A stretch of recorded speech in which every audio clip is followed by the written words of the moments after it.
All right. I'm super excited to do this. This is like, Bulldagger Chronicles has been doing these couple interviews, and you two are like one of my favorite couples.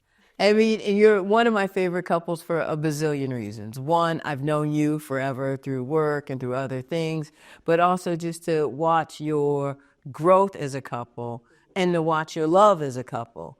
And I want to start a couple places. Number one, I want you to both introduce yourselves to the audience at Bulldagger Chronicles. So let's start there. Who are you, and where are we, and who are you, and tell us about who you are. I am Deon Haywood. I am a native New Orleanian. I've been out since I was 5. Joke, not, but wanted to be at 5. I'm an activist. I run an organization called Women with a Vision, Inc. And I am an aggressive ultra femme. Huh. Yeah. Okay. Aggressive ultra femme. We'll come back to that. All right, so I'm Shaquita Borden, native New Orleanian. I also work at Women with a Vision as a director of research and evaluation. How would I describe myself? I heard that you were a velvet stud or something. Is it Velvet Butch. Velvet Butch. I got it wrong on the first. Absolutely. And so let's go back the reverse way now. Tell me what a velvet butch is. So being a velvet butch is really about embracing your masculine, embracing your feminine, and just kind of bringing that together in a way where you're comfortable. I just think there are so many conventions and rules for who should be what based on your gender or your sexuality or how you identify. And I don't know, I reject that, right? Like, I am a proud Black lesbian and I embody all the things. I love a good mani-pedi as well as a very nice tailored suit. Right. And I mean, I have to tell you, that's the other reason I really wanted to talk to you, because I'm always trying to swagger jack off of you. Swagger jack. Right. I'm always trying to wait for you to not be home so I can Right. get a pair of your shoes or something out of your closet that you won't miss. But you have one of the greatest sneaker collections, and if folks don't follow you on social media, they really should, to make sure that they keep up with your shoes. Now, I'm going to come back to you and this dominant femme. Yes. Now, what is a dominant femme? Because that made me go, uh-oh, she going to try to get me. So I think I remember in my teens, early 20s, where I felt like people tried to put me in a box, right? Oh, you're so pretty. Oh, you're girly. Like, a heel is my friend. Mm-hmm. A skirt is my friend. I love a good skirt dress combination. I like all the things that make me femme, right? But I feel like people think that means like I want to just lay there. Right. Like, I don't want to put in work. I put in work and I will take you down. Right. So let's get to that. And so, so we're gonna be here about it today. Okay. And this, and I've really decided that there were questions that I wanted to ask. I've done a couple of these. I've had some couples where I wanted to ask questions and I didn't ask. So I'm gonna ask, and I feel like I hopefully you should, and you can. And okay, yes. good. Yes. Okay, great. So, to me, is that saying that you're a pillow princess or that you're not a pillow princess, and people shouldn't make the assumption that you're a pillow princess? And don't shake your head too quick, because I'm coming back to you with the touch me not question. Go ahead. Yeah, so I could be on a pillow, but I'm not going to stay on a pillow. I identify as a Black lesbian, and I love women. I adore Black women. And so for me, I want to devour your body, just like I've heard women say they want to devour mine. And don't assume because of the nails and all of that I can't put in work. I will put in harder work than you. So you're saying you breaking backs too? Oh yeah. Okay. You should. You should. Right? Because it's also. I'm learning. I'm picking up what you're putting down, though. Yeah, you should. But it's also just an assumption based on gender stereotypes, how people should move, right? I could lay on my back, but that's not where I want to stay. If I'm really attracted to you, I want to act on that, right? That's really what it is. I want to be able to act. I want to be able to show you how I feel about you in the same way as you would show me. I want to please you. I want to pleasure you. And I'm all right with all of those things. I just need people to get out my way and let me, right? I have never done well with women who say, well, I don't do all of that. Okay, well, we'll be friends. Right. Because we can't be lovers. Because if we're going to be lovers, I need to be able to love on you. And I think that society and the stereotypes about who we are, and that's from masculine of center to femme, however you identify, and those in the STEM, whatever in the middle, to assume that how I identify will not allow me, or you won't allow me to share me with you in the way that will feel pleasurable to us both, doesn't work for me. And so I've never done well with relationships like that. I can go with everybody has a boundary, but I definitely need to get mine. Right. So, I mean, I guess I'm going to come to you because I think that for me, I often hear the term touch me not, or people would probably maybe make some assumptions. So what I'm hearing is that this is a fluid situation. Yeah, absolutely. I have never been a touch me not. Really? And here's the thing: there is no judgment. Like, again, everybody has boundaries, but for me, absolutely not. No, that's not what I'm in this for. You know what I mean? Yeah. Okay, so I want to unpack this a little bit, and I'm going to put all my personal business in here too, because I have historically been a touch me not, and I would say honestly over the last 2 years, and that's not, and I'm old. I'm older than both of y'all, and is that I've been in a place of maybe. And I don't know if that is because of my friend network. We're like, you missing out, you missing out. Yeah, don't miss out on. Let Auntie serve you today, right? It's like, and so I wonder if, because your birthday's coming up, you're about to be how old? 50. 50. Congratulations, because you look like a fine glass of water. Thank you. So, I mean, don't get upset. I mean, I meant that. I love Absolutely. it. I love it. But you look like a fine glass of water. So your friend group, is your friend group equally as fluid? Absolutely. Yeah. Yeah, it is. And honestly, because it took me a minute to figure out that I was a lesbian, right? What do you mean it took you a minute to figure it out? This didn't happen until my 20s. And so before that, my entire friend group was just heteronormative, right? And so even in that, though, I never knew any guy that didn't want his girl to lick, kiss, touch, do all of those things. And so I don't know, it just wasn't a part of my psyche, I guess, or my development around my sexuality. And then also, I enjoy pleasure, and there are particular parts of my body that bring me that. And so absolutely, touch those all I'm day. gonna use it. Yeah. I'm gonna use it. Yes. But, I don't know. I know it's a complicated issue for people, so again, definitely no judgment. I don't want to make light of it, but get all the pleasure you can in this life. Well, I mean, but is it, and again, unpacking just my own stuff in this as well, right? I've really asked myself, is it about vulnerability, right? Sure. Is it about trauma? I've asked myself a whole bunch of questions for me, and I got to it's not about trauma per se, but I think that there is a vulnerability to letting yourself go that way so fully with another human being. But I wonder how that letting yourself go translates in other areas of your relationship, right? Because I think it seems like you are so vulnerable with one another. What are the other ways in which that vulnerability may show up? So I'll give you an example. What I love about our relationship, definitely, we've been together for 20 years. Okay. We've been together since 2004. And I love talking to her. Like, our intimacy is made beautiful by relationships that it has nothing to do with sex. Right. It is the sitting on the sofa and nothing touching but our feet, and we're just talking about our dogs or anything. We make sure to engage with each other intimately in ways that have nothing to do with sex itself, right? And I think that helps. I also think, the other day we were both just intense. So we live together, we work together, we travel together, we do everything together. And so we've had to create mechanisms in our relationship so that she is seen and heard and that I am seen and heard.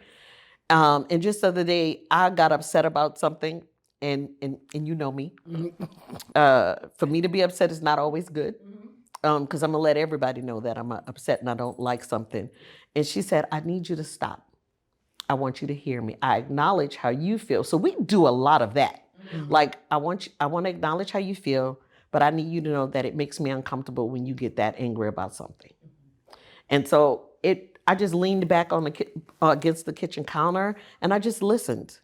Because she wasn't saying, you need to chill out, which leaves a lot out when you tell somebody, just basically shut up, calm down. That doesn't work for anybody. What works is if we could talk through, what's her trauma? What's my trauma? Because I realize that we all have some form. And so it's just from, like, she's my friend. I am a 2-time breast cancer survivor, and I'm about to share this. Okay. And so I remember constantly trying to give her some. I was constantly like, if I felt well today, I was like, "Hey, I feel well. I'm good." And she was like, "Shut that shit down." Right. She was like, "I love you. I adore you. And it doesn't matter how sick you are or what's going on. You're beautiful to me." But the sex thing, she said, "Who would I be to demand sex from you in this moment?" And it just, Of literally fighting for your life. right. And so that to me, like, I chilled out so much. But what happened was, when you go to groups, there's really no space for lesbians.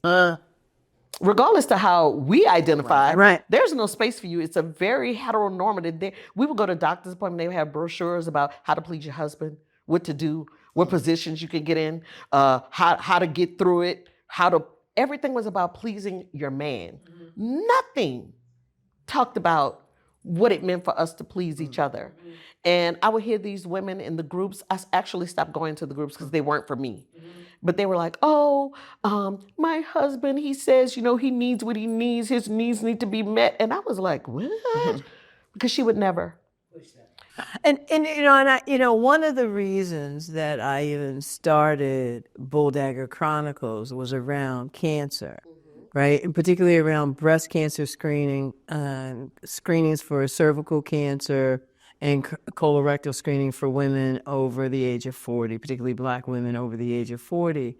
Because what I was finding is that particularly masculine of center Black women didn't feel like they needed to go get a mammogram annually, didn't need to get an annual pap smear, or didn't need to go to get screened for colorectal cancer. And I want to talk a bit about your cancer journey. But before we get there, I want to jump back to a moment, because I heard a story, and I want to know if the story is true.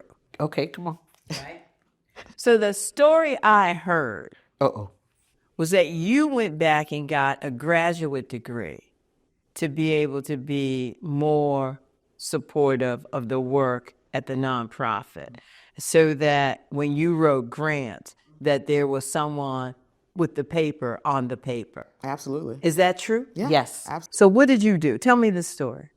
So I've had a couple of careers, but when we first got together, so I've worked at Exxon Mobil here in the city, and then when we got together, I was working for Entergy at their 9 Mile plant. So I had a nice blue collar career, right? In Louisiana, those jobs paid great money, so I was always perfectly satisfied with that, right? So then I meet this lady, and it's just something completely different. Like, when we talk about, being a clueless youngster, that was literally me, right? Making a great bit of money doing something, but not really caring what was going on politically, what's going on in my community. It wasn't really my thing, right?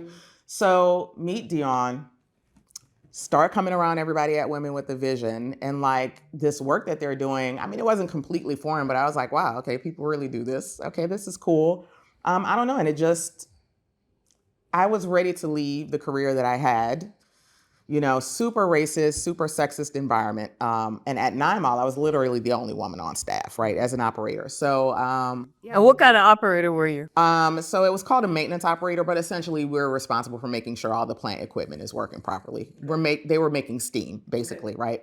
So essentially, I was done with that, and I was like, you know what? I think I can help out a bit, right? Because everybody always had another job in Wave.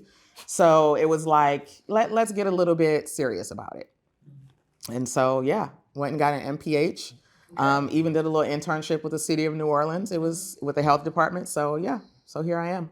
And so you got 28 your years. MPH from? From LSU, Health Okay. Sciences Center, which is right here downtown. Okay. Yeah. And so what did people say when you said, okay, I'm coming off of doing technically blue collar work and I'm Yeah. going to go into technically academia and in the nonprofit sector? Like, probably par for the course for me. I don't know. Jack of all trades, master of none. So, yeah, I was well, bouncing actually, around. you got a master of public Well, health. yeah, indeed.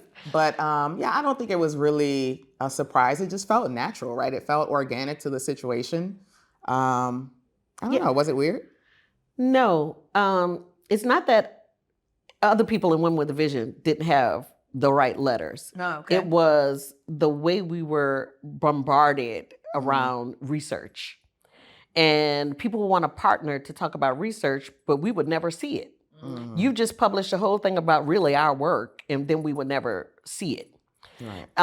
And after Shaquita started volunteering, and she left out some pieces I think that are important. And that is, we're this year, 2025, we're coming on the 20th anniversary of Hurricane Katrina, Right. which was in 2005. We started dating in 2004. Okay. So she would show up to volunteer, help out. We would do outreach and testing. She would get off from work and show up wherever we were. And at some point for me, I realized, oh, she's not just here for me. She really cares about Black people and the people we serve in this community, and the people we organize with, the people we fight for, right? And after Hurricane Katrina, we could not find Danita Muse, who is the first probably badass lesbian I ever met. And she is the founder of Women with a Vision, along with my mother, right? So they are both social workers by trade. And I, at the time, I think I was it was maybe 2 full-time employees. Yeah. But after we started going through so much with other people always trying to jack the work, all kind of stuff. And it was always white people, because we don't have to go. That would take a whole nother interview. Yeah. But Shaquita was like, I'm tired of them. We can do our own research. We can really community participatory research. And really, that's when she was just tired. She was like, I'm over it. I'm doing this thing, and it's steeped in public health, and this is how we're going to move forward. And that's what she did.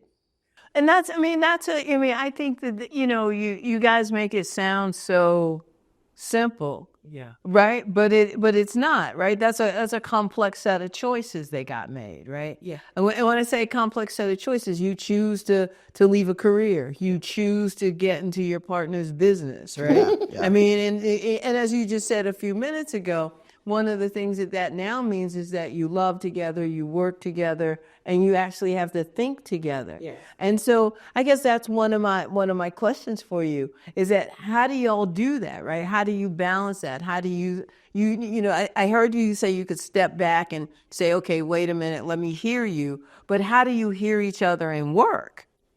I would say we have a system, but I don't know when the system took place.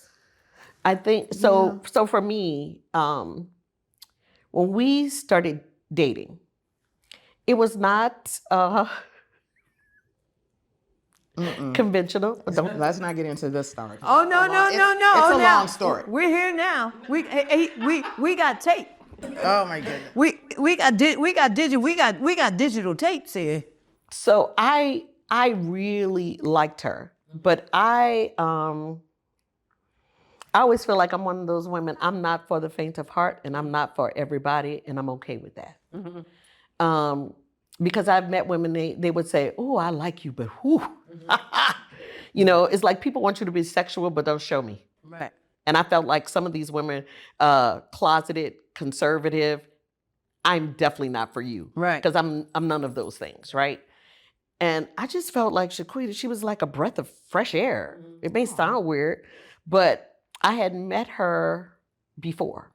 Now this is going to take us away from the work for a minute. Okay.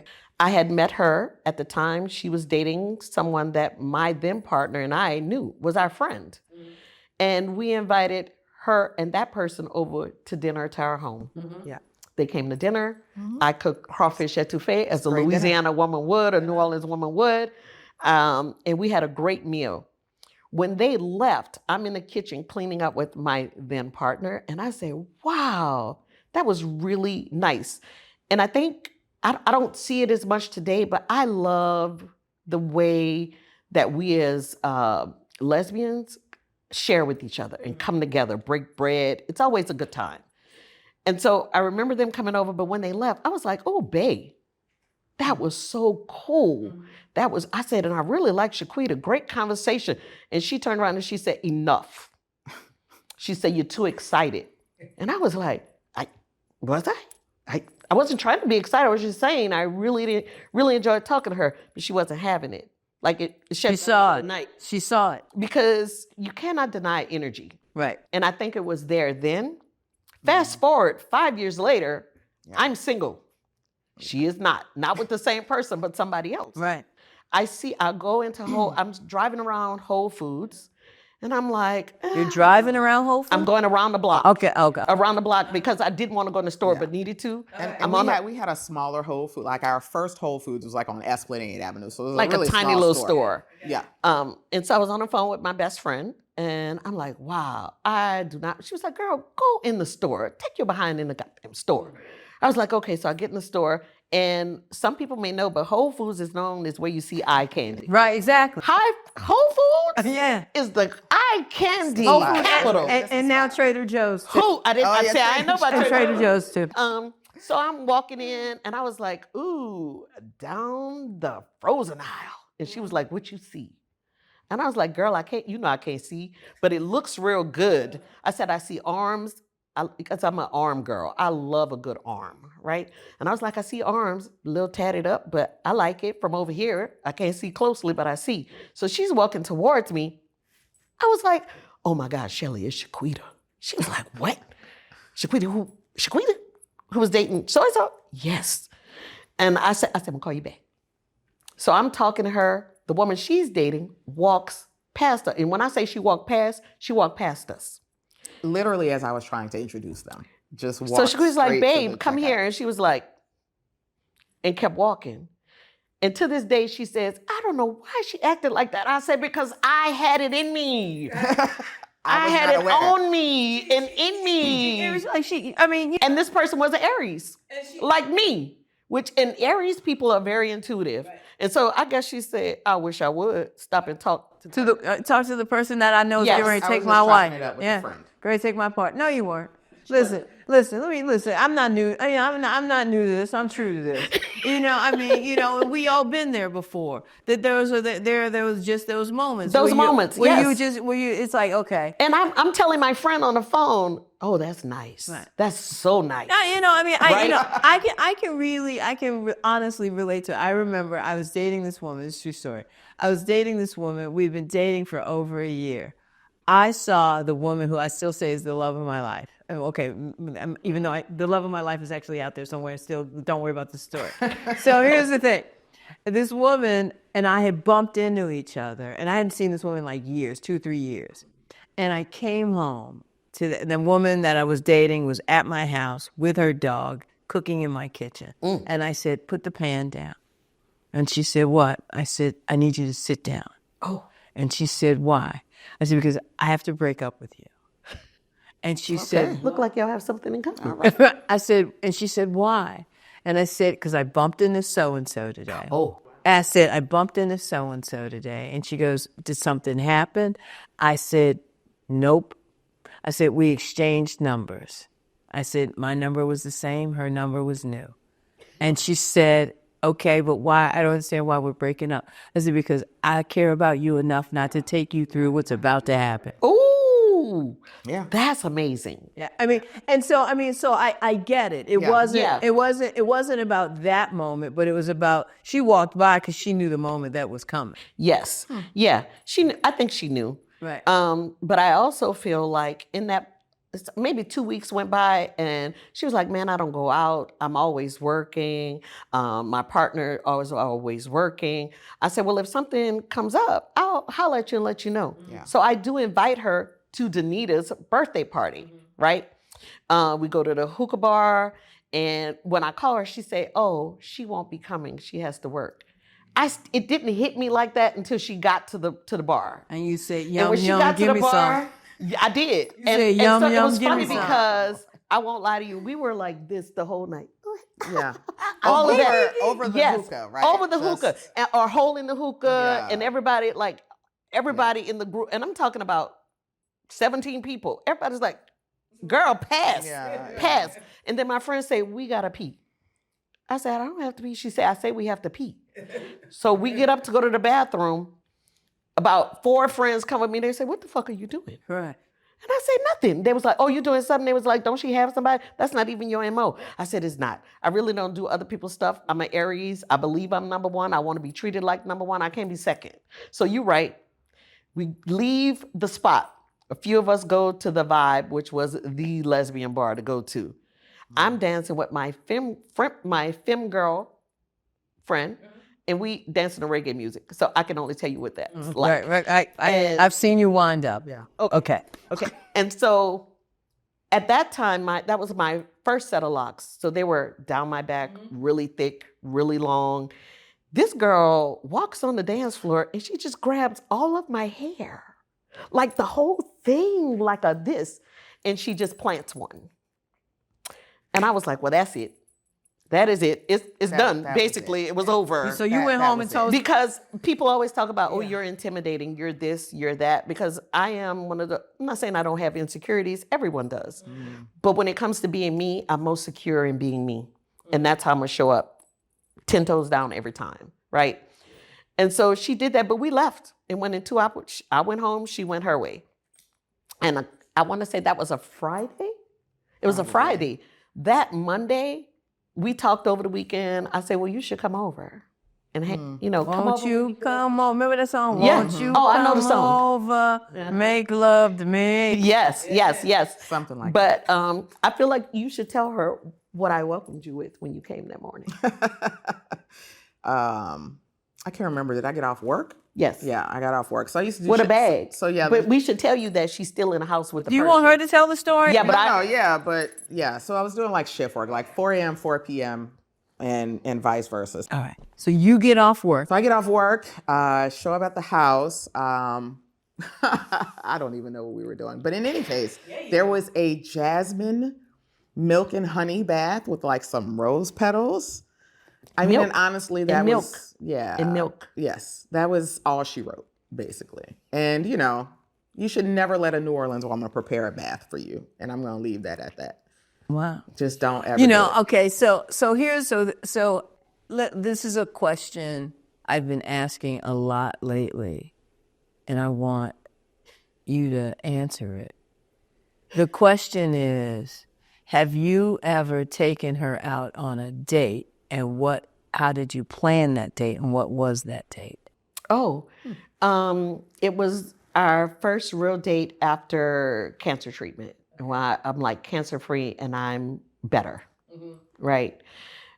So one of the ways that we bonded when we first met is our love for New Orleans.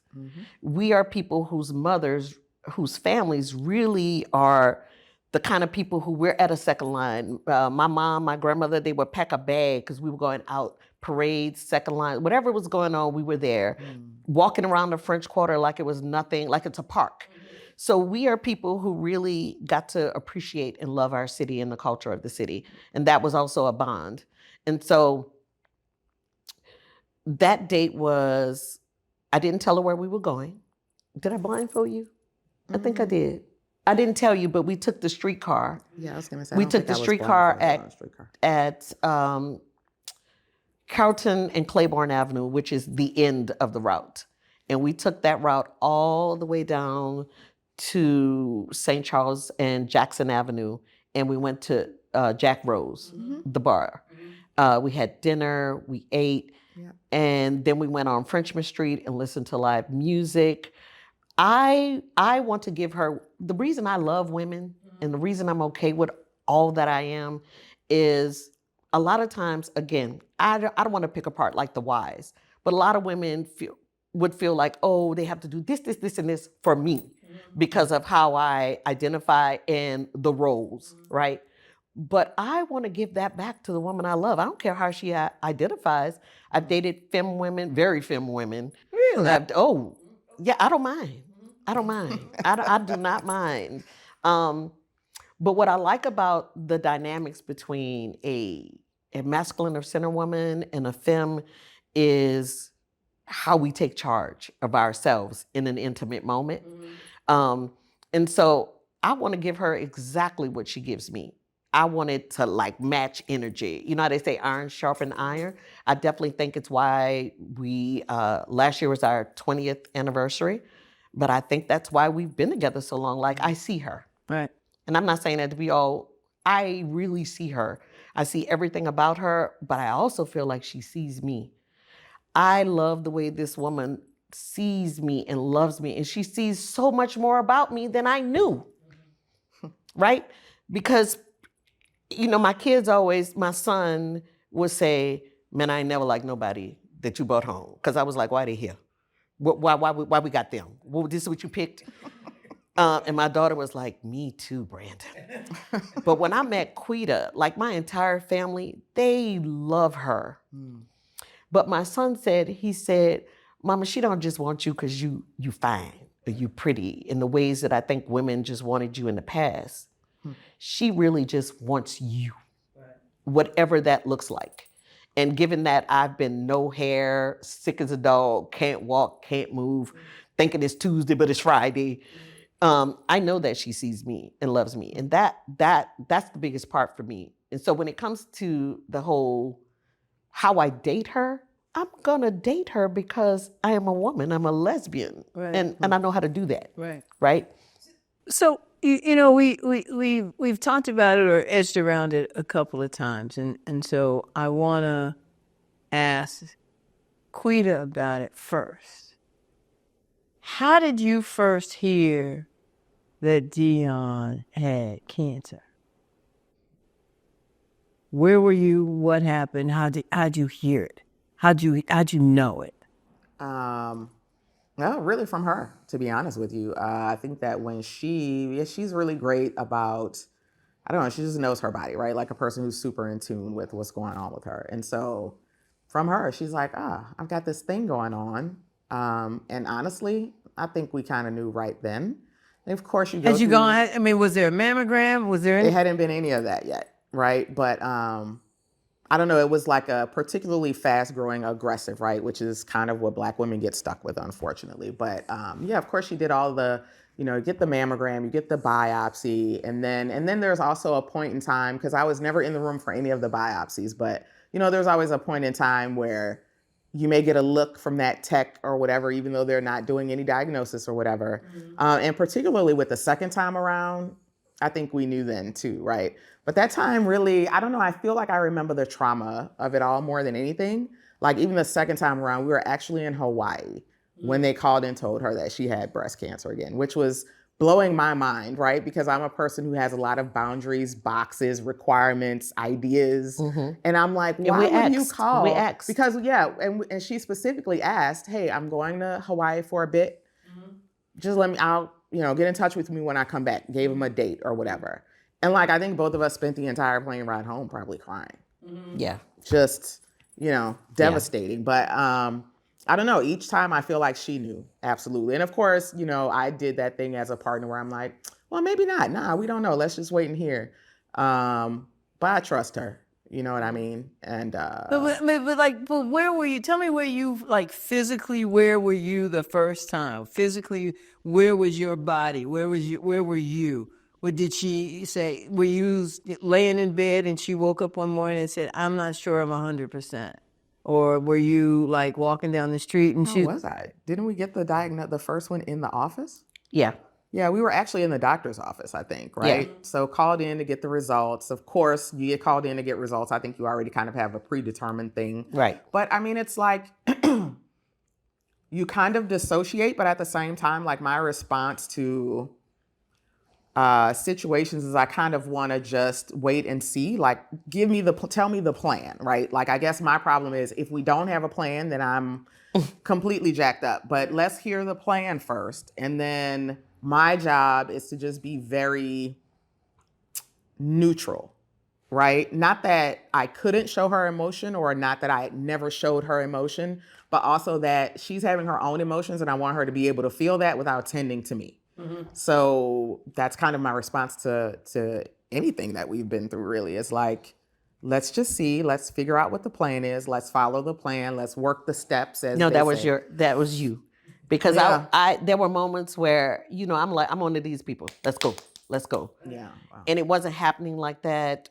Insurance company wasn't. A good friend, attorney and activist Andrea Ritchie, she was like, "Do I need to send a letter? And who else needs to send a letter?" Because the insurance company had not approved my treatment. Yeah. But I have this fast-growing aggressive cancer. They tell you that specifically, right? And then they're like, "Oh, but we have to get the authorizations to start the treatment, yada yada." Okay, so I'm going to ask you the same question. Where were you? You're in the same doctor's office, but you have this feeling because you go to the doctor's office, right? Yeah. So what happened to make you go to the doctor's office? So I was on my way to a meeting in New York, a HIV AIDS kind of meeting. I go to a meeting, I get to my hotel room, it's like 9:30 at night. I go to get undressed, take my shower, and I'm a self-feeler. Be it a soothing moment or I like rubbing on myself, but automatically I just went in here. And I was like, oh. And I felt again and I kind of left it alone. But that moment stayed with me. I text, I have a good relationship with my primary care. I text him the next morning. I was like, hey, I feel something in my left breast. And he was like, where are you? Told him where I was. He was like, as soon as you get back, like, let's do it. So we do it and it is. And so we were in a doctor's office. So I want to use words here because Okay. these words are important. Okay. You do what? He was like, when he said, let's do the thing. So I knew I would be coming back. He was going to schedule a mammogram. And we did that. And so got the mammogram. And I had just had a mammogram. Yeah, by I was the gonna way. say, This as was soon as I got- Just between- had, yeah, it was just between had a mammograms. mammogram like maybe 4 months Yeah. before. Okay. So recent. I'm always on it, Yearly. trying to take care of myself. And I just knew. It was this weird kind of feeling that kind of just came over me. And it was like, well, this is what it's going to be. I'm also I'm not religious, but I'm very spiritual. Before I do anything, I normally say to my ancestors and guardian spirits, hear me, answer me, let me know. I said that before I went in, and I felt like we were already on our way to this kind of journey of you think you've been fighting for other people, but really you're about to be fighting for yourself. And that's really what it was. And so we were in the doctor's office. I don't think I cried. I don't think because I just already knew. So I didn't cry then. It wasn't even that I cried in the beginning with Quita. It was really when I had to tell family. That was probably the most difficult moment, telling my mom we're really close, telling my kids, just telling the family, period. My siblings, that was the hardest part. And then waiting to start treatment, knowing that I just had a mammogram 4 months ago and nobody found anything. And now I have an entire mess that I could feel, I could isolate it, put my fingers around it, and it was about this big. And I want to keep going with the story, but this is a part that we are probably really going to highlight, and I really want you to tell me not tell me, but really look directly in the camera and tell them, what does that say about getting mammography? Oh, let me say this. And I'm going to speak specifically to Black lesbians, Black queer, gender nonconforming, however you identify. It is imperative that we care for ourselves. It is suppose I didn't go to the doctor and I hadn't had, and this wasn't in my head, right? And like you and like a lot of us, I've met so many women. I've met Butch women and be like, man, I don't take it. Like I don't know if I can say it, but I don't take the dick. I don't need that. I mean, like full on arguing with me. And I would be like, well, we can't fuck. You don't take care of yourself. I don't know what your shit doing, and I like to eat pussy. What we gonna do? So it would be a standstill. So I've walked away a lot because I feel, as somebody who has been a caregiver, I was a teen mom struggling with my sexuality. I already take care of people and been taking care of people for a very long time. I want to care for you, but I want to do it together in a way that's healthy. I'm not going to be begging nobody. I just can't do it. It's too much, especially with the kind of work that I do. And so I was very happy with being able to text my primary care, who does community work and works with our organization, right? We have, all of this enmeshment in deep relationships with people. And so it is so important, and you could look good, baby. You can have on the best sneakers, your hair, locks done, hair done, everything done, like they say. But if you are not caring for your body, for the inner you, the pieces of you that would allow you to be here, you're in trouble. Go get that mammogram. Go get that pap smear. How often do you get a mammogram? Yearly. Right. Yeah. And absolutely. did you get mammograms before this experience? Were you consistent before this, or are you more consistent now? I think I'm more consistent now, just about my health in general. Approaching 50 is a big deal. Things start to fall apart or whatever, right? So yeah, I've done the colonoscopy. I've kept up with my mammogram, just had a visit. Unfortunately, dealing with type 2 diabetes, like a lot of folks who look like me. So on top of that, really interested in getting off my medication. So just trying to eat better, just trying to stick around a little longer, right? Like the world is definitely shit right now, but I have a lot of things that I care about here. So I want to be around. I always say, staying on the right side of the grass is the goal. Absolutely. Being topside is the goal. Right, staying on the right side of the grass is the goal. For sure. And what about like annual pap smears? And you do an annual pap? I do, and I'm trying to, because I'm pretty sure I'm perimenopausal at this point. So I'm actually trying to switch doctors and find a new gynecologist to go to who specifically deals with perimenopause and menopausal women. So I found this one. Yes. So I will be seeing her imminently as soon as I can get an appointment. Right. I mean, and I think the reason that I'm asking is that, I did a conversation in New Orleans with 3 other masculine of center women. And one of the things we talked about a lot was sometimes there's a challenge when you go to the OBGYN. Conversations of, again, do you go and say, this is who I am? And like, is your experience start at the front desk before you even get to the doctor, when people are like, well, why are you here? Or you get sirred at the front desk, you get misgendered at the front desk, and then it kind of gives you this negative experience. And I think that you're talking a lot about what seems like a lot of positive affirmation that you've had with medical care.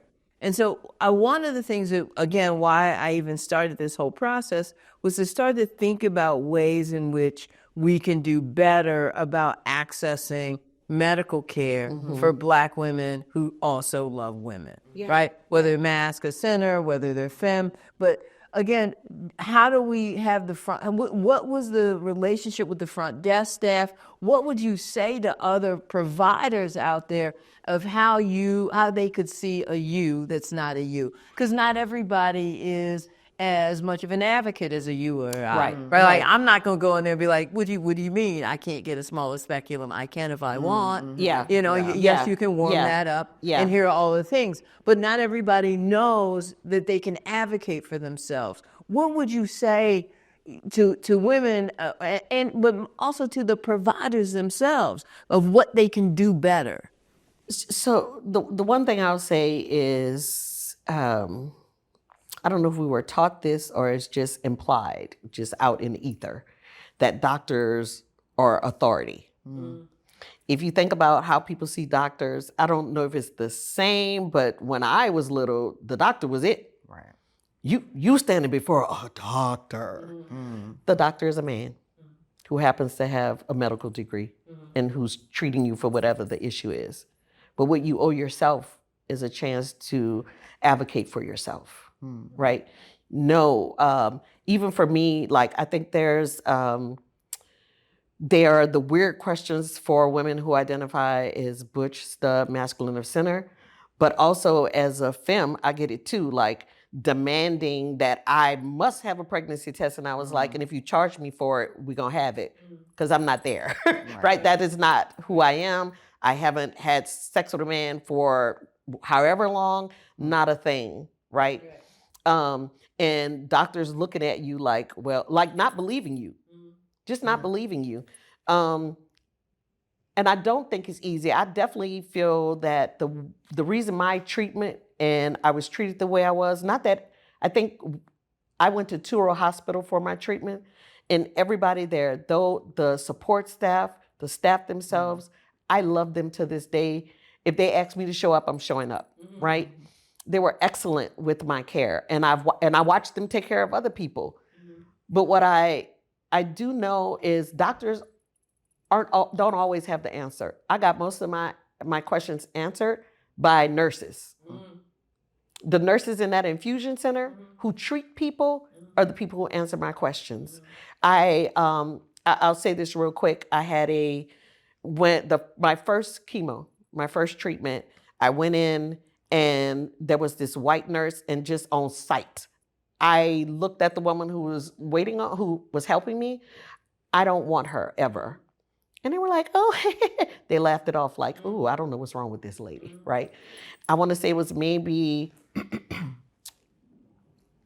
months later, I was going to have her. I said, reschedule it and I'll come back. And it was like, well, Miss Haywood, you have to get your treatment. No, I don't have to have my treatment. A day is not going to hurt me. If I have to come next week, I'll come. I don't want her.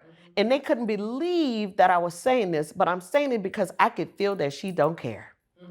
As a Black woman living in the South, and I say South because everybody thinks the worst things happen in the South, even though they're learning today it happens everywhere. Right. Rare. But in the South, I know what it feels like when a white person could care less about me. And cancer treatment is so intimate. You are pumping poison into my chest, basically. You right on me. We face to face like we lovers. I don't want her. And see, when I was leaving, I left and I came back another day, but I wasn't getting her. And the reason being, I'd heard her say to an older white male patient, yeah, all of this Black Lives Matter stuff. They were in a whole conversation. I am not letting you treat me. And I get that we are taught not to question authority, but absolutely question authority because your life depends on it. And my first treatment, I thought it went well, but it didn't go that well. It's why I had cancer twice. Right. That's why. And so, If you diagnosed in 2016, and then I knew quickly. We were in Colombia. We always on a trip. Crazy. We were in Bogota, Colombia. Again, getting undressed, and I was like, just in not even feeling anything, but knowing. I told her, but I waited till we came back. I didn't tell her in Colombia. I waited till we came back. Went through the same process. Boom. Yes.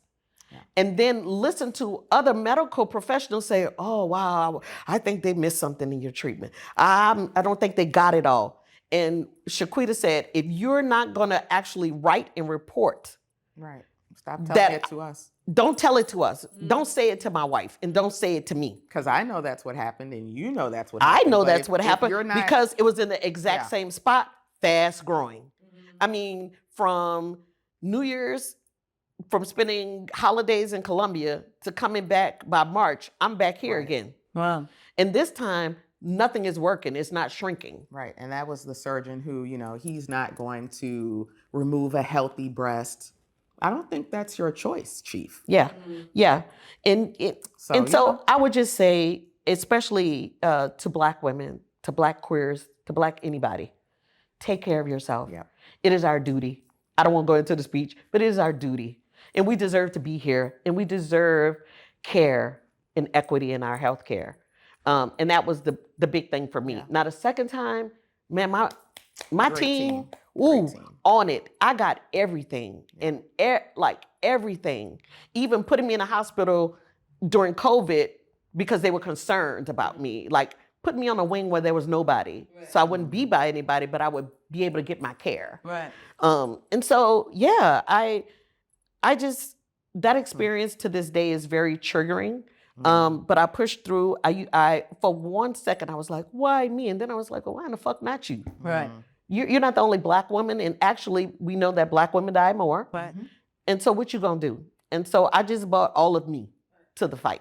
And I mean, I think I would say we know each other. I would say we've been in each other's orbit for a long time. I wouldn't say we know each other.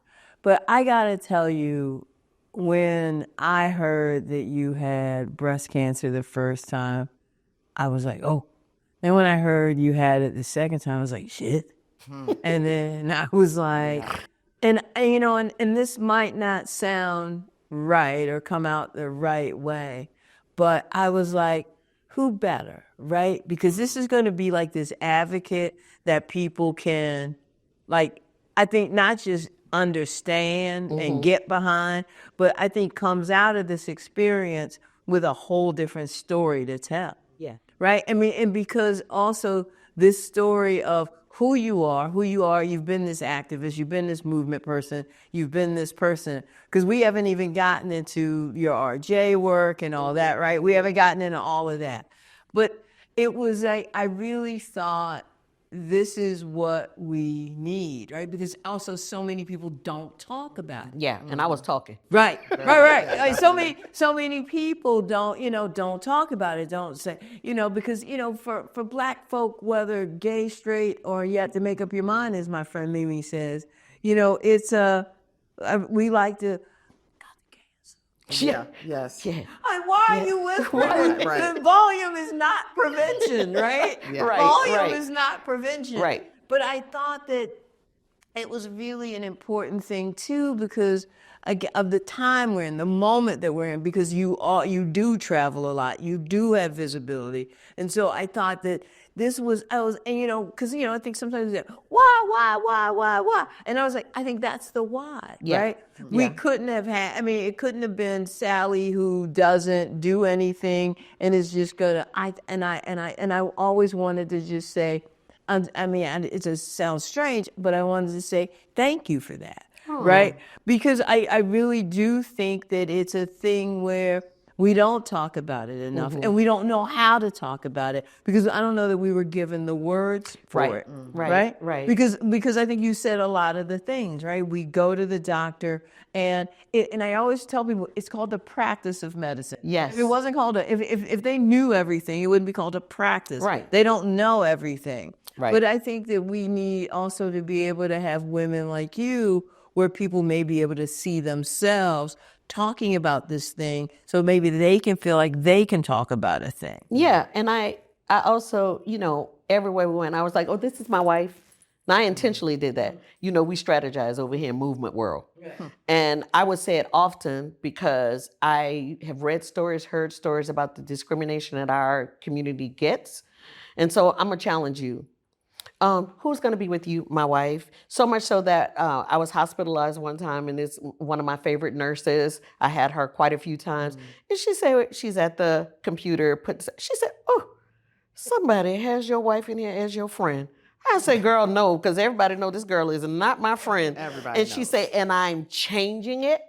But it's like sometimes you have to demand the respect you deserve. Right. And so you're not going to call her my friend. And Like y'all been coming to the cookout for 20 years and y'all live in a one bedroom. Right. Yeah. And so I made sure that everybody knew. If my doctor would say something, it's almost like I fell into the idea of how people, one of the reasons I did it is because in the medical world, husbands can say what their wives can have and can't. Mm-hmm. Doctors will not talk to women about their own health till you discuss it with your husband, right? Well, I don't have a husband. I have her. Mm-hmm. And y'all not going to deny her, dismiss her. She is present and she for me. Mm-hmm. And again, I don't think everybody's going to come in like that, but that's how I was about it. And so when they give if you have surgery, whatever, they tell you, oh, no penetration, no this. And I would literally sit in front of my doctor and so what does that mean for me? Mm-hmm. So challenging them to see me as the sexual woman I am with her, not a husband. Because does that work for me? Because I could have it, but I don't maybe have it to should be have telling you what to do, given what we talked about earlier. Absolutely, right? Like, what are the guidelines for me? And they would really be like, But I don't you know know. that this I don't know what you're asking me. right. This brings up another thing, right? So do you guys have like medical power of attorney? Do you have a trust or whatever? Because sometimes, even if you come in with your marriage certificate, they're like, Yeah. prove it. So I think this is a really important question, especially in this political moment for our community. And before marriage was legal, do you know how many commitment ceremonies I went to? Do you know how many workshops that were held in our community where we were saying, now, you ain't married for real. What's the paperwork to go with this? Right. Who's the beneficiary? Who gets to say something? And so we were engaged in 2014? Yeah, 2014. Yes. Christmas Eve of 2014. And then the diagnosis came in 2016, which is when we were supposed to be married. So of course we had to postpone the wedding. Right. We ended up having a friend at the Unitarian Church who was the minister at the time. And I was like, I want to do this. I do not want to enter this system. That's a system of, we already know, without her being my legal person. And so we did that. But then we had to sign all the stuff. It really is about put your paperwork in order, right? And so that's like one of the most important things, and that's what we did. And my mother, anybody that has ever met and knows my mother, she is not for the faint of heart. But what she does love is this one. And watching them come to appointments together. You can only bring one person. My mama would let us get there first and then show up. And basically stand there like, get me a chair, because I'm about to sit with my daughter. And they would rotate all day if I was having my infusion. Team effort. Like, Quita had a doctor's appointment. My mom would say, well, Quita, I'll go, and then I'll leave when you come back.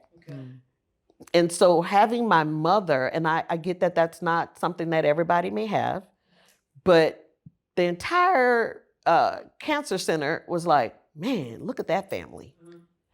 And knowing that my mother was like all about her. So my mother being who she is, an activist, one of the founders of Women with a Vision, and a true badass. My mother's so bad that people used to think she was a lesbian.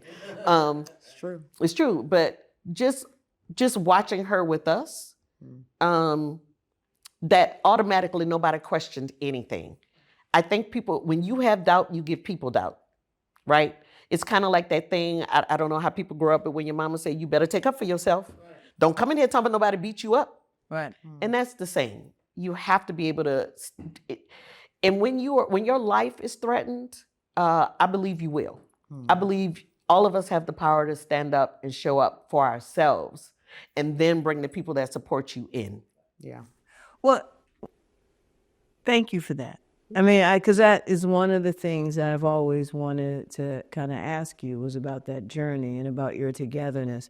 And I think, again, it started with the story that I had heard about you going back to get this MPH. And so that's in the street. So you should know that. Now it's going to be really it's going to be on the internet and on the interwebs now too. Because I always thought, I mean, I'll be very transparent about what I thought.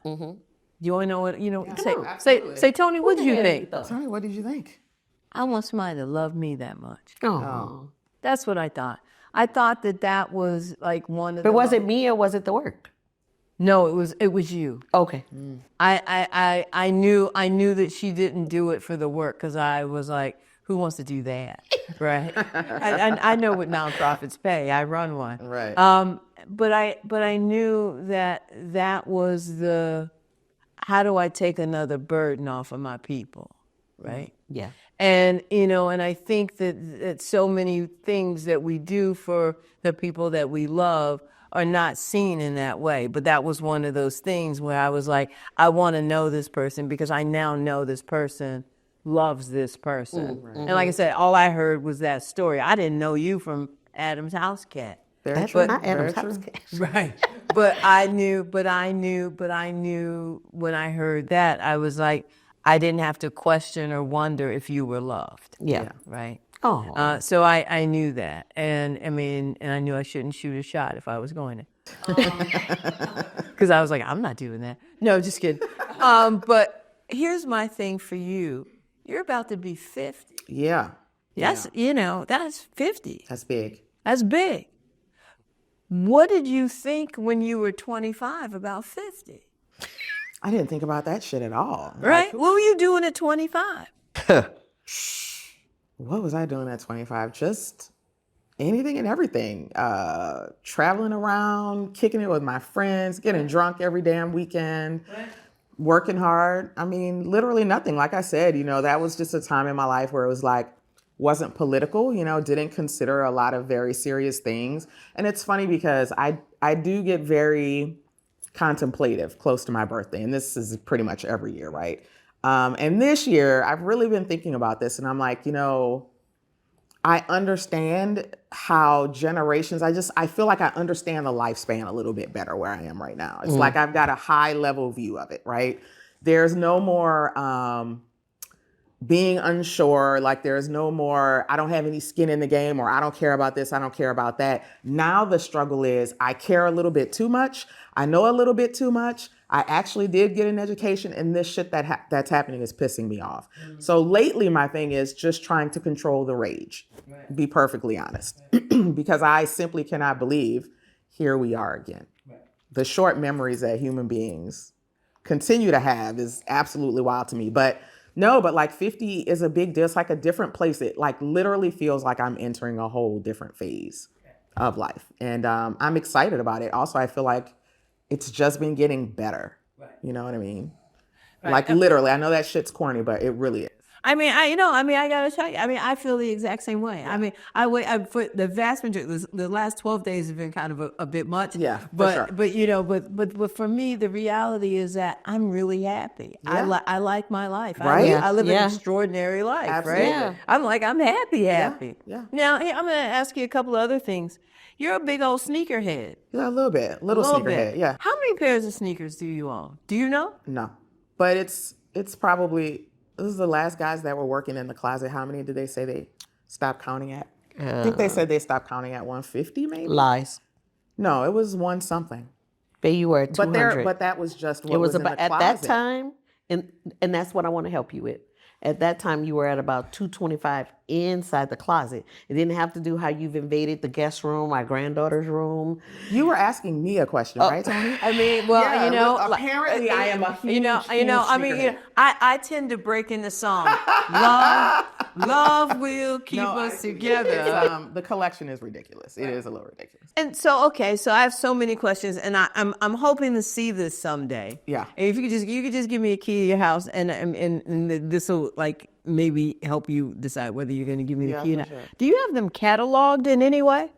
So they started off very organized by number. So the vast majority of my shoes are Jordans, right? And so yes, Jordan 1s, boop, boop, boop, all the way up to like, I don't know, I kind of stop at 11s, but I did have some 12s. I think I gave most of those to my grandson. But yes, they were in order. And then of course there was other, the rare Adidas or something, or then you have your luxury, Lawn Van, your Gucci's, whatever. Those were in another spot. So we had a little thing with our AC. So the closet is weird right now. So I'm gonna reorganize this summer. Maybe, what I was thinking, because I think we're becoming friends. Yes. So maybe I was thinking maybe I could go over your house, right? And what I would do is be able to, maybe I can help you catalog them, right? Yeah, for sure. Sure. Because, I might not miss one or two, right?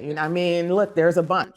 And here's the purge is real. That's what I was thinking. I was thinking that, it is time to give. Yeah.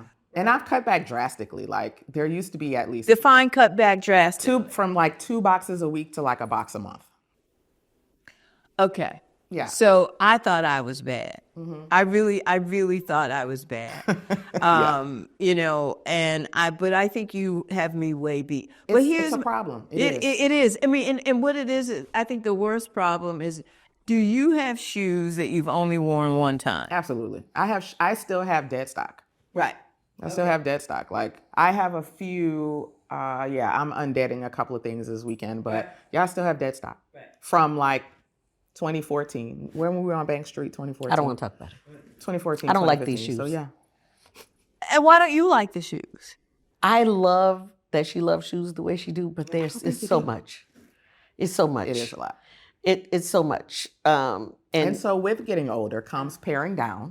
Yes. So particularly for like kick-arounds that I haven't worn, like if I've had them more than 3 or 4 years, those are about to get donated. Well, again, I mean, Yes. before we get to donations. Yes, of course. I mean, will I run a nonprofit. Absolutely. I run a Friends first. nonprofit. I mean, I could come on over there and I can help you purge. Listen, when I'm your I bring friend. things to the office, it's always like, I'm like, okay, wait a minute. Let's, like, if there's something more than one person is interested in, let's do like a little lottery. Let's keep it fair. Let's keep it, okay. You know? So yeah. So Really, it's the grandson because they wear the he same comes size. first, yeah, because we're still the same size, yeah. and we could send him somewhere for a Yeah, trip. and listen, he doesn't, and he really, I don't know, our tastes are a little bit divergent these days, but we do still have a couple of things in common. So what are tell me your top 10 shoes for you that you have. Like top 10 individuals? Yeah, top 10 individual. Like if I said to you, what's the best shoe? What are the top 10 shoes that you have? Like I know I just saw your Tiana Taylors. Yes. So for people that don't understand, I don't think you can find that Tiana Taylor shoe right now, can you? I mean, can you find it somewhere? Yeah, on StockX probably, GOAT, any of your resellers. Yeah. But you didn't get them on StockX or you didn't. I actually did, yeah. But this is wait a minute. Before we get to the top 10, how is it that you get every gosh darn shoe? Because I can't. I mean, listen. Let me say this to the camera. Nike sneakers app, never happening. It's fraudulent at times. Huh? It's fraudulent at times. I mean, let me ask you a question directly. Yeah. Have you ever won a shoe on Nike sneaker? Mm-hmm. You've won a shoe? But you know what? You know what my best win ever is? Okay. Old Kanye. Okay, when he was just starting out with Adidas and the boot came out, the chocolate boot with the gum sole. Yeah. We were in Atlanta. And so there's a shop in Atlanta and they were running a raffle. So I entered the raffle and I won that son bitch while I was in Atlanta, and I went and picked up that, I think it was a $750? Whatever it was, and I still have that boot. Like I haven't, every time I purge, I look at it and I'm like, I can't get rid of this. This was like a true win. This was literally, I'm in this place, this shop has a raffle, let's get it. Right. And we got it. Now since we're telling big win stories. Yeah. My biggest win was Adidas did a collab with Prada. Yes. And so I have the black Prada Adidas driving shoe. That shoe Very is nice. That shoe is so yeah, that's classy. comfortable. Yeah. That shoe is so comfortable. Are you laughing? Are you No, laughing I at think us? this is Oh, I beautiful thought you for were both laughing. of you. I love this for y'all. I do. But seriously, that shoe, like trying to find, you can't get that shoe. You can't get that shoe now. I understand. I'm not a sneaker and person. I'm thinking about getting ready to sell that shoe for the For the right price. for the right price. I'm getting ready, and I am getting ready to sell my Tiana Taylors. But the other ones that I have that I don't know why I bought them were a pair of New Balance did a City series. Okay. And so I have a new pair of DC New Balance. Okay. And they only made like I think a 1,500 pair for DC, and that was it. So I've never worn them, so I'm going to sell them. So tell me some of your 10. Some of my tops. Let's see. So Jordan, pretty much any Jordan 1, right, is going to be a top for me. Breads, of course. Travis Scott's, of course. I don't like them. The cactuses, none of them. I don't particularly care for them. I found them to be a little bit interesting, right? Like it just adds a little something with the backwards swoosh, just like a big thing that people notice that's like a tad bit different, but then the shoe is still the same. Colorway is decent. I mean, it's getting played out, right? He's been doing it for a while, but I definitely have a couple. This is a hard question. I should have thought about this. The ones I'm wearing right now, obviously the Nina Chanel Abney. I'm not even gonna go into that. Yeah, I mean, I cried. Okay. I cried because I tried to. This was a win. I got these for retail, but the clothing I had to do a little something. Right. It's hard when you lose. The sneakers app, again, I'm coming back to the sneakers app. Yeah. I mean, they tried to make me feel like I had a chance. It was like a pretty girl in the club. It was like a pretty girl in the club. They try to make you feel like you got a shot at getting and then all of a sudden they pull the rug. And then like, Sorry, you didn't get that's them my the girlfriend. Yeah. Right? No, Yeah. I'm trying to talk to you, but that's your girlfriend. Yeah. That's how I felt about them. When I saw them on your feet today, Yeah. I was like, I'm like, why you gotta do this to me? Why you toying with me? It's What I do to absolutely you? wild. Right? It's wild. All right, so these, all right, go ahead. These for sure. Jesus. Oh, you want me to do this? Yeah. We love these. These are amazing. Definitely one of the best of last year. That's it is.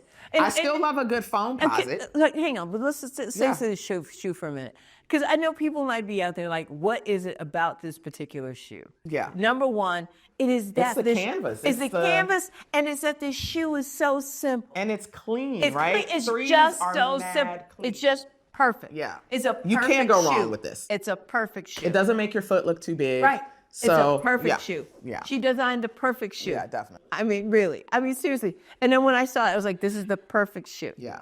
I'm also on some dunks right now. So like I have all the Powerpuff Girl dunks. I could only locate 2 of them before I arrived to this interview, but those are awesome. Like the Warritos dunks, the What the Dunks with Paul Rodriguez, P-Rod's What the Dunks.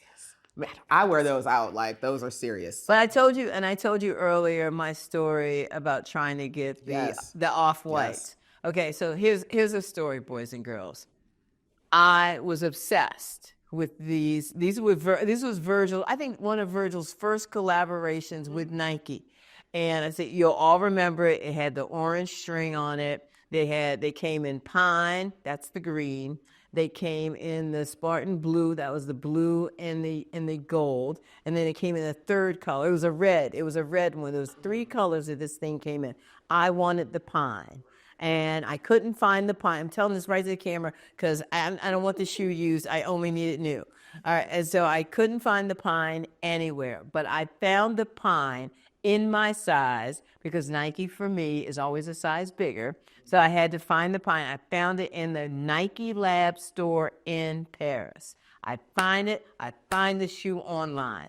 So what do? That's right, boys and girls. I book a flight to Paris. Off I go to Paris. I tell the people I'm coming. The man says he's got the shoe. I get to the store. No shoe. Oh, yeah. Right? No shoe. And so I say to the man, but I talked to somebody. They told me they had the shoe. And he goes, I do not know, mademoiselle. I do not know. I do not know. We do not have the shoe. I do not know. Maybe you could find it online. I do not know. I look down on this man's feet. Yeah. And there's my shoe. And I think to myself, in Southeast, we would have handled this differently.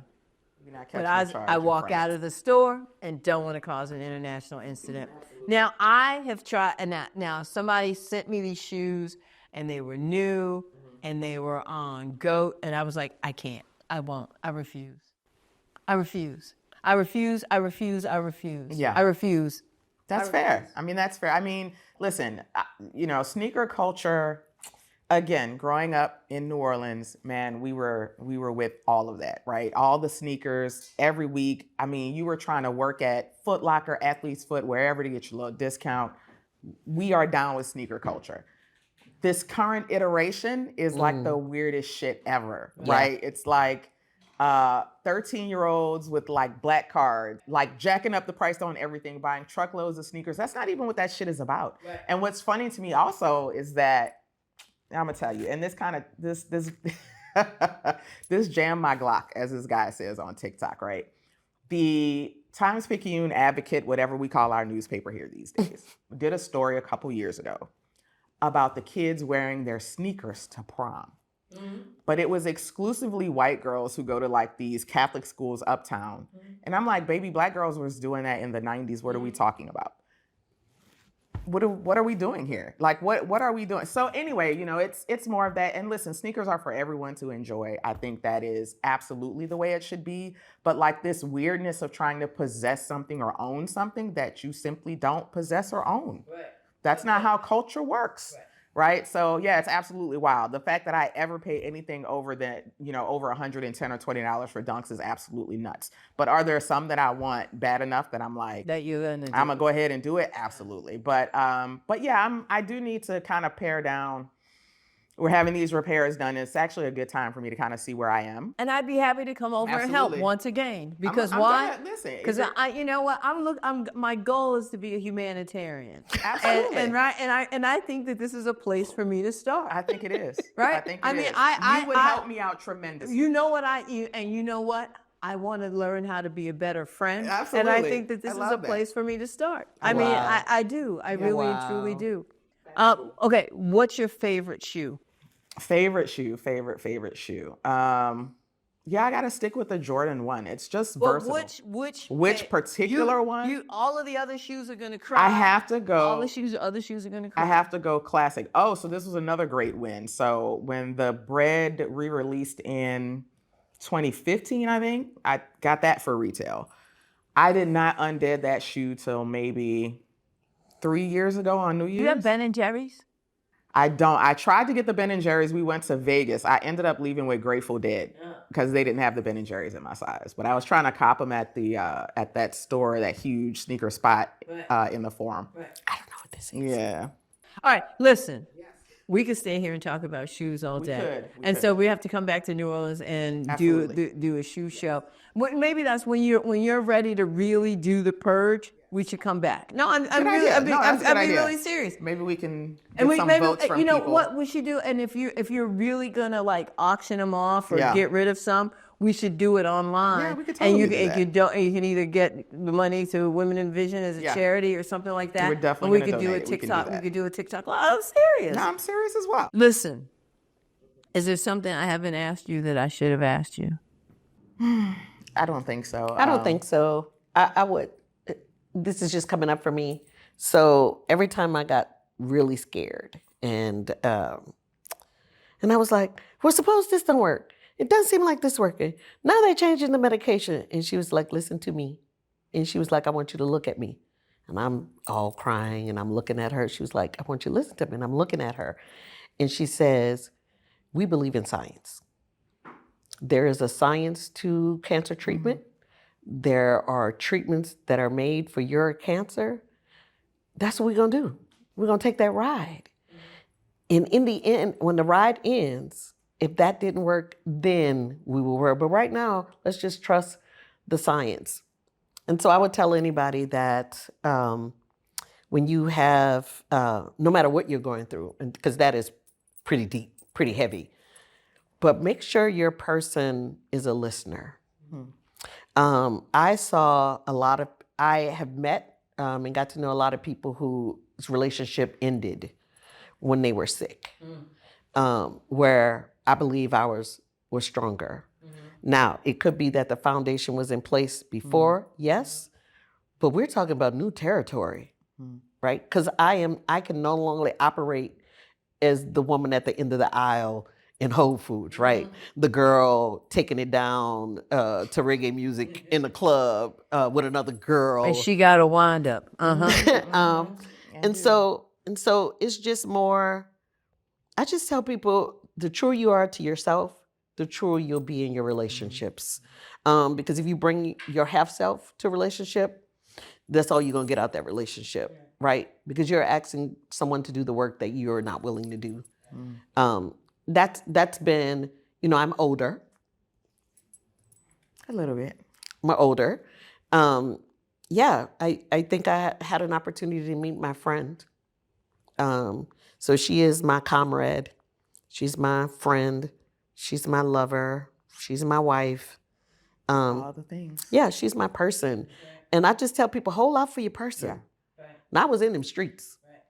But also, I was able to see who my person was. And I think that's big. And I've seen that not just about us, but we have a very close-knit group of friends. And so many of our friends, like some of them in the last 2 years, 1 year, have found their person. And I like it. I like it. Yeah. I'm also not a person like, I gotta have a woman. I'm supposed to be married. That ain't me. I'm definitely not, neither one of us are that person, but I like where I am. But I also feel like allow yourself, date, have experiences, date yourself, date many people if you feel like it, or none, but really just allow yourself to get closer to you. The closer you get to yourself, the closer you'll be to finding your person. And I think that has what worked for us, and we've definitely seen that manifested in some of our friends in their relationships. Yeah. Well, yeah, I mean, that was going to be really my last question. Like, what would your advice be to people to stay together, to stay married for 20 years? Also, leave your person alone. When I say leave your person alone, like, we do not nag each other. Uh-huh. It is weird, even if it starts to happen. And we'll be like, what are you doing? Like, why are you doing that? We don't do that. We are both of us are very much into who we are as an individual, and then we bring them together. But for the most part, some people, I need you to be this and I need you to be that. Well, you don't want me. You must want somebody else, because I'm none of those things. And I think people stay too long for that kind of behavior. And that's where shit goes all wrong. But really, it's just, we leave each other alone. Like, I've had, like, Quita likes to be downstairs. She's a sports person. We do not watch the same things at all. I could go without TV at all. So weird. She thinks it, like, she'll come upstairs. She's like, what are you doing? Why? It's so quiet up here. I'm going back downstairs. Yeah. She don't want later. it, right? But I think it's because we allow each other just to be. So I get to be Deon Haywood. She gets to be Shaquita Borden. Like, we didn't take each other's name. I like my name. First of all, my name is a brand. And at this point, so is hers. And so we don't need each other's name to prove where we are. And that's not to put anything on anybody else who chooses that. We just choose not to do that. And I think it really is because she lets me be me. And she's not looking for anybody else, for me to be anybody else, act a certain way. We just don't do that to each other. And and I think it's different for everybody, right? So, like, it's weird because I hear that, how do you guys work together and you're in a relationship and it's been 20 years? Like, I didn't know it. We didn't know it was going to be 20 years, but Sure didn't. we It just kept, wasn't what I was going for. yeah, I was in the moment. Stop objectifying me. So essentially, right, we put one foot in front of the other every day, right? And so we have a particular foundation and we have a particular kind of connection. I'm an Aquarius, so, like, for me, every relationship is new, right? Like, I was never that person who was like, I learned that from you. So-and-so broke my heart, I'm gonna be careful. Like, I literally jump into everything, just fucking jump in. That's what I do. And so that's particular to me. Something else may be particular to someone else. But, like, I think just, like, the basics of respect and, like, listening and just being open to having the experience of whatever the thing is super important. But yeah, it's just, like, really about finding how your shit works, how your groove works with people. Like, I don't do therapy. I think therapy is good, but I feel a little too closed off, or feels a little weird for me to do personally. So I don't do that, but I know other people do and it works, right? So it's really about finding your niche in relationships with people. And I don't know, being trusting, but then also knowing when not to be, right? Just, I don't know, everything feels like such a delicate balance these days, but just finding your own path, which starts with knowing a little bit about yourself and what you want. Yeah, no, my dad, I remember I got my heart broken and I was boo-hoo-hooing on the couch. And my dad came over and he said, well, baby, did you love her? And I said, well, yes, Pop, I did. And he said, well, did she love you? I said, yes, Pop. And he said, well, what happened? I said, well, I wasn't my best self. And I mean, I had cheated a little bit. And so that's what that meant. And for those of you who are curious, and then so she. And so my father then asked me, he said, well, was the relationship 50-50? And I said, yes, Pop. And he said, well, baby, that was your problem. He said, because relationships are 100. 100, absolutely. And he said, I didn't necessarily like your mother every single day. He said, but I was committed to your mother every single day. And I was committed to our family every single day. And the other thing that he said was that, he gave me one of the other things that I try to live by today. And he said that, we all have to get up and do the best us. He said that we can every day. He said, and some days you'll fail. But as long as you're getting up and doing the best us humanly possible, that's all you can do. And if you're both doing that, that's 100%. And that's what I'm happy to see here. And I'm so thankful and grateful that you took time to sit down with me and share with me and to share with all of them I'm your just story. happy to be. I'm not gonna lie. I'm very happy because I'm a Woody fan. Oh, Woody! Oh, Woody! Yeah, Woody we are. comes We're up Woody again. fans. We're Woody Woody, fans. Woody. I'm just saying. For sure. Yeah, very good. So Woody, more fans. Woody is actually in Atlanta right now. We actually spoke 2 days ago, and so we're going to actually be doing another show with Woody. So our clip with Woody hit 1 million views. So Yeah. maybe this will do As the it same, should. right? Yeah. Absolutely. So again, thank you so much.